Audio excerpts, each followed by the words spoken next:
Magandang araw po. Ngayon papakita natin paano i-adjust yung timer ng all-purpose charging station natin. Okay, so ito po yon. Nakasero po siya kasi wala pa ng hulog. So proceed po tayo sa likod ng machine. Okay, yan po. Sa likuran po, bukas po natin. Tapos, makikita natin dito bawat isang timer. Ayan, 4 po sila. So sa likod na bahagi, ayan, kung i-close up po natin, ayan, may dalawang button, ayan. Mapapansin nyo po, isa dito sa left, isa naman sa may right. So sa taas po ng button, may sign, may plus, tsaka may minus. So currently po, nasa left side ko po yung may plus. So gusto kong dagdagan, okay? So i-press ko po to, ayan. So tignan natin sa harapan when nag-press ako. Okay. So habang nag-press ako, ayan.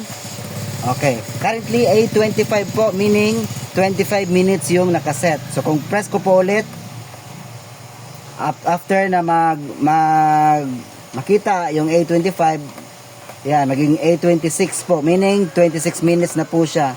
Press ko ulit, 27. Okay? Okay.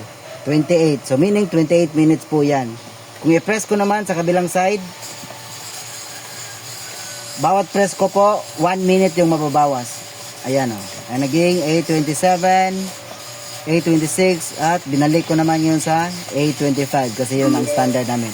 So yun po yung pag-adjust ng timer ng all-purpose charging station natin. Once again, yung dalawang button lang po ng timer sa likod. Ayan,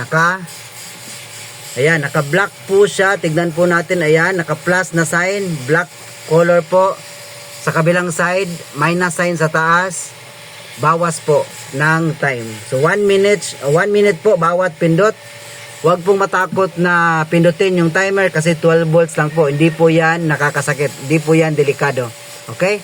Kung may tanong po kayo, message lang po kayo sa TikTok, Shopee at Lazada stores namin. Maraming salamat po.